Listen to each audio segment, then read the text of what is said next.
నమస్కారం గురువు గారు. శ్రీమాత్రే నమః. రాబోతున్న గురుమౌఢ్యమి, శుక్రమౌఢ్యమి ఏ రాశి వారిని ఎలా ప్రభావితం చేయబోతుంది? తప్పకుండా అమ్మా. ఫస్ట్ ఆఫ్ ఆల్ ఏంటంటే మౌఢ్యమి అని చెప్పి చూసుకున్నట్లయితే దాన్ని శుక్రుడు, గురువు, శుభగ్రహాలు. ఈ శుక్ర గురువులు గనక రవికి కక్షలో కనుక కొంచెం దగ్గరగా వెళ్ళినట్లయితే దాన్ని మౌఢ్యమి అంటారు.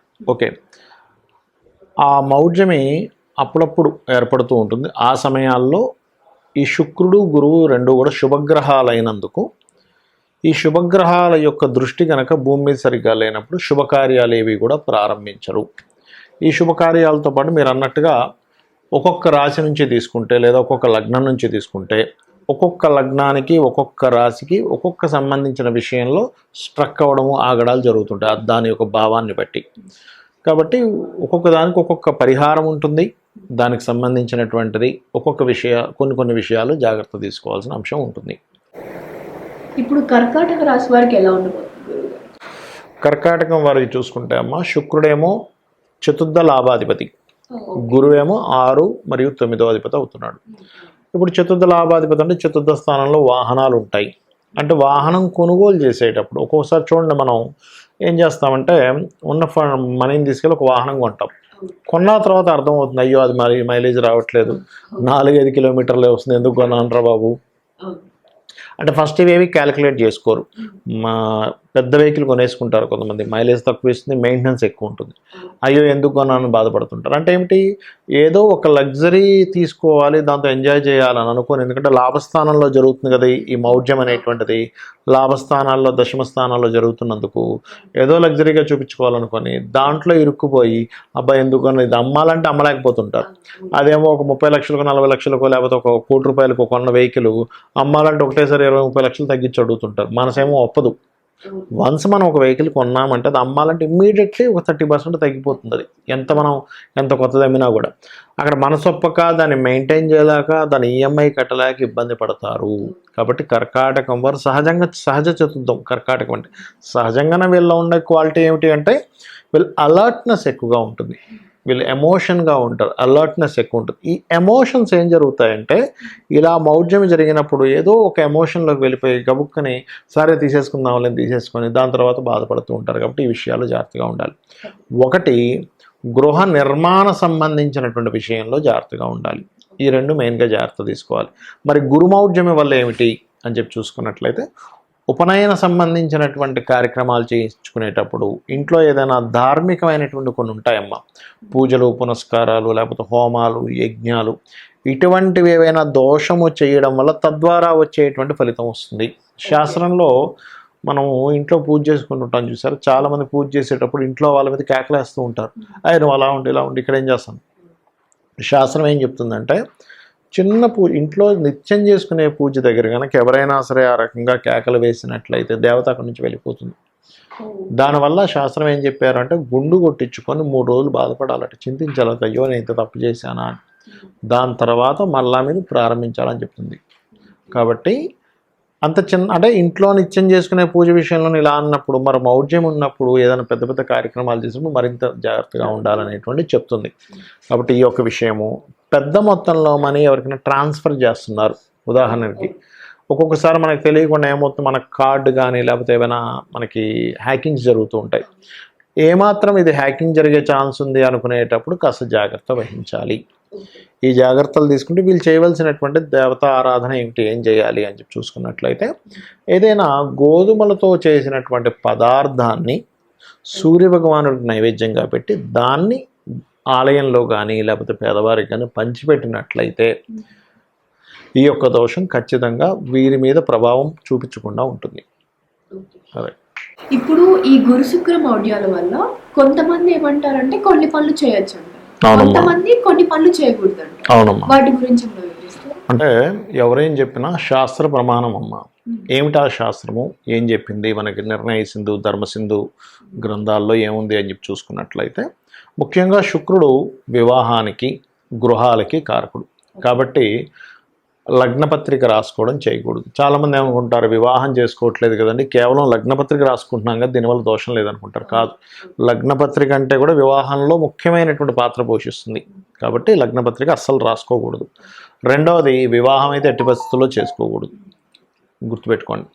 ఇక శంకుస్థాపన, గృహప్రవేశము, నూతన గృహప్రవేశం చేస్తుంటారు, నూతన గృహ శంకుస్థాపన చేస్తుంటారు, గృహ ఆరంభం చేస్తూ ఉంటారు చూసారా, ఇటువంటివి అస్సలు పనికిరాదు, ఇది గుర్తుపెట్టుకోండి. అందులో గురుమౌఢ్యం సంబంధించిన వాటిల్లో ఏంటంటే ఉపనయన సంబంధించినటువంటివి కూడా చేయకూడదు, ఇది మెయిన్గా గుర్తుపెట్టుకోండి.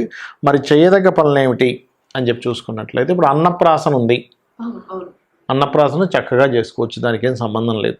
ఎందుకంటే గురువు కానీ శుక్రుడు కానీ అన్నప్రాసనకి సంబంధం ఉండదు వాళ్ళకి, అది చంద్రుడు కారకత్వం అన్నప్రాసన అనేటువంటిది. ఓకే, అదేవిధంగా ప్రయాణాలు కూడా చంద్రుడు కారకుడు. చాలామంది ఏమనుకుంటారంటే, అమ్మో మనం ఇప్పుడు ఈ మౌఢ్యం ఉంది కదండి ప్రయాణం చేయొచ్చా అనుకుంటారు. అలాంటిది ఏమీ లేదు. ఇంకొకటి ఏంటంటే, ఏదైనా శుభకార్యాలకి కాకుండా ఇప్పుడు మామూలుగా చూడండి, మనం ఏదైనా తీర్థయాత్రల ప్రయాణాలు చేస్తాం చూసారు, దానికైతే మీరు ఏమీ చూసుకోవాల్సిన పని లేదు. ఎందుకంటే భగవత్ సంబంధించిన వాటి దగ్గరికి వెళ్తున్నప్పుడు భగవంతుడే చూసుకుంటాడు అనమాట. ఓకే, కాబట్టి ఇటువంటివి ముఖ్యంగా గుర్తుపెట్టుకోవాలి. అలాగే మరికొన్ని విషయాలు ఇక్కడ చూసుకున్నట్లయితే, ఇప్పుడు చూడండి, ఇందాక మనం చెప్పుకున్నాం ఏమని, గృహప్రవేశము గృహారంభము చేయకూడదు అన్నాం, కానీ గృహ రిపేర్లు చేసుకోవచ్చు. ఇప్పుడు ఇంట్లో ఏదో వాస్తుదోషం ఉంది, లేకపోతే సంథింగ్ లోపల ఏదో ప్రాబ్లం ఉంది, బండలు పాడైపోయాయి, లేకపోతే బాత్రూంలో వాటర్కి సంబంధించిన ఏదో ప్రాబ్లం వచ్చింది, ట్యాప్స్ పాడయ్యాయి, అమ్మ మౌఢ్యమే కదా ఈ టైంలో చేయించుకోకూడదు అనేటువంటిది ఏమీ లేదు, ఇది గుర్తుపెట్టుకోండి. ఓకే, అదేవిధంగా మరికొన్ని విషయాలు కనుక చూసుకున్నట్లయితే, ఇక్కడ ఆరంభం చేయకూడదు అన్నారు కదా, భూములు కొనొచ్చా లేదా అనేటువంటి సందేహం వస్తుంది కొంతమందికి. భూములు కొనడము చేయవచ్చు, అమ్మడము చేయవచ్చు, తప్పులేదు. ఎందుకంటే భూమికి కారకుడు శుక్రుడు కాదు, గృహానికి శుక్రుడు. భూమికి కారకుడు బుధుడు కుజుడు అవుతారు, అంటే పొలాలు గట్రా వాటికి బుధుడు అవుతాడు. అదేవిధంగా ఈ యొక్క ల్యాండ్స్ కారకుడు కుజుడు అవుతాడమ్మా. కాబట్టి కుజుడు ఎక్కడ అవ్వట్లేదు కదా, ఎప్పుడు మీరు కొనకూడదు అమ్మకూడదు ఎప్పుడు చేయకూడదు, కుజుడు కంబస్ట్ అవుతాడు ఒక్కోసారి, అలాంటప్పుడు చేయకూడదు. ఓకే, అది గుర్తుపెట్టుకోండి. అలాగే మరొకటి ఏంటంటే, ఇంకొంతమంది నేనంటే హాస్యాస్పదంగా ఉంటుంటుంది, ఉద్యోగంలో జాయిన్ అవ్వచ్చండి అని అడుగుతుంటారు మౌఢ్యంలో. ఉద్యోగానికి సంబంధం లేదు, చక్కగా ఉద్యోగం మారాలనుకుంటే మారచ్చు, కొత్త ఉద్యోగంలో జాయిన్ అవ్వచ్చు. ఇంకోటి శాస్త్రం ఏం చెప్తుందంటే, ఉద్యోగం సంబంధించిన విషయంలో ఇన్నేమి చూసుకోవద్దు, ముందు ఉద్యోగం చాలా ముఖ్యమైనటువంటిది. కాబట్టి వీలున్నంత దగ్గరలో, ఇప్పుడు ఒక ఉద్యోగం వచ్చింది, చాలామంది ఏం చేస్తారు, అమ్మో ఈ నెలంతా సరిగ్గా లేవండి నెక్స్ట్ మంత్ జాయిన్ అవుతా అంటాడు. కంపెనీ వాడు మీకోసం ఎందుకు వెయిట్ చేస్తూ కూర్చుంటాడు, తొందరలో టక్మని రేపుందా ఎల్లుండుందా ఏది బాగుంది వెంటనే జాయిన్ అవ్వాలి, కానీ దానికి ముహూర్తాలు అవన్నీ పెట్టుకుంటూ కూర్చోకూడదు. ఓకే, అది గుర్తుపెట్టుకోవాలి. అదేవిధంగా వాహన సంబంధించినవి మాత్రం కొంచెం ఒక మంచి, అంటే ఈ మౌఢ్యంలో కంపల్సరీ ఒక్కోసారి వాహనం కొనాల్సి వస్తుంది. శుక్రుడు వాహనానికి కారకుడు కొంతవరకు, అయితే శుక్రుడు ఒక్కడే కాకుండా చంద్రుడు కూడా వాహనానికి కారకుడు అవుతాడు మూమెంట్కి. కాబట్టి కొంచెం జాగ్రత్త తీసుకొని కొనాలి వాహనం విషయంలో. నూతన వస్త్రాలు కొనొచ్చా కొనకూడదా, నూతన ఆభరణాలు కొనొచ్చా కొనకూడదా, ధరించొచ్చా ధరించకూడదు, ఇట్లాంటి చాలా సందేహాలు ఉన్నాయి. వీటన్నిటికీ ఎటువంటి ఇబ్బంది లేదు అని చెప్పి శాస్త్రం మనకి చెబుతుంది. కాబట్టి ఈ విషయాలు ఖచ్చితంగా మనం పాటించాలి, ఈ విషయాలు పాటించకూడదు. కానీ ఒక్కొక్కసారి ఎలా ఉంటుందంటే, ఖచ్చితంగా చేయాలండి.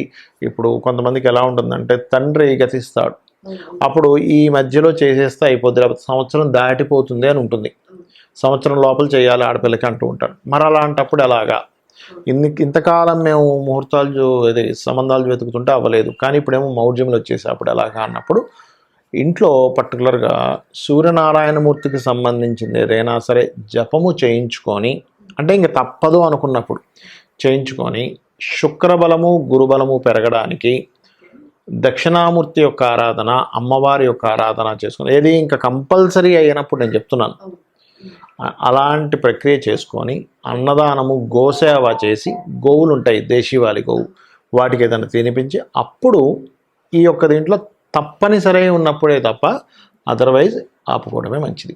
అది. థ్యాంక్ యూ సో మచ్ గురువు గారు, మాకు తెలియని చాలా విషయాలు మీరు మాకు అందజేశారు. ఎలాంటి పనులు చేయొచ్చో ఎలాంటి పనులు చేయకూడదో మీరు చాలా చక్కగా వివరించారు. మరియు ఎలాంటి రాసుల వారికి ఎలాంటి ప్రభావాలు ఉన్నాయో కూడా చాలా బాగా వివరించారు. Thank you so much. మీరందరూ ఇలాంటి విషయాన్ని తెలుసుకున్నారు కాబట్టి మళ్ళీ నెక్స్ట్ ఎపిసోడ్తో కలుద్దాం. నమస్కారం. శ్రీమాత్రే నమః.